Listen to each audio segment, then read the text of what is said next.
Magandang araw! Kumusta kayo? Halina at ipagpatuloy natin ang pag-aaral sa asignaturang MTP. Muli ako si Teacher Lala, gagabayan kayo sa inyong aralin tungkol sa tambalang salita. Ikapitong linggo sa inyong module, unang markahan.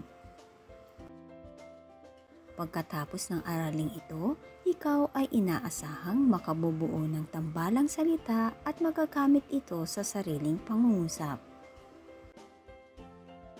Basahin ang mga sumusunod na salita. Pansinin ang mga ito. Bahaghari, balat sibuyas, boses palaka. Ang mga salitang ito ay tinatawag na tambalang salita. Ang tambalang salita ay nabubuo sa pamamagitan ng pagsasama ng dalawang magkaibang salita upang makabuo ng bagong kahulugan. Kadalasan, nananatili ang kahulugan ng pinagsamang mga salita.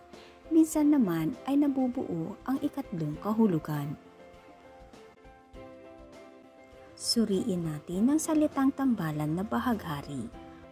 Ang bahaghari ay binubuo ng dalawang salita na bahag at hari. Ang bahag ay pambabang kasuotan ng lalaki ng ating mga katutubo. Ang hari naman ay ang tawag sa namumuno sa isang kaharian.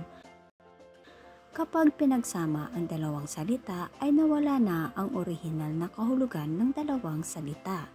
Dahil ang bahaghari ay arko na may sari-saring kulay at likha ng pagtama ng sikat ng araw sa hamog. Isa pang halimbawa ay ang salitang balat sibuyas. Ito ay binubuo ng salitang balat at sibuyas. Kapag pinagsama ang dalawang salitang ito ay mabubuo ang sawikain na balat sibuyas na ang ibig sabihin ay isang taong masyadong madamdamin o madaling masaktan dahil sa katangian ng sibuyas na manipis ang balat at nakapagpapaiyak sa isang taong bumabalat o tumihiwa nito.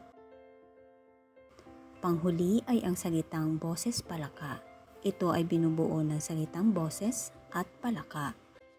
Kapag pinagsama ang dalawang salita ay nakabuo ng boses palaka.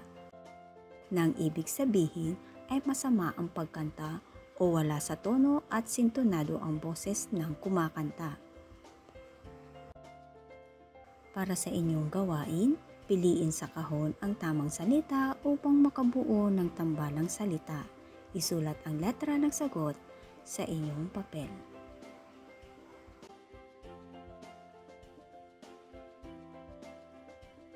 Dito nagtatapos ang ating aralin tungkol sa tambalang salita. Muli ako si Teacher Lala hanggang sa susunod nating aralin sa MTB.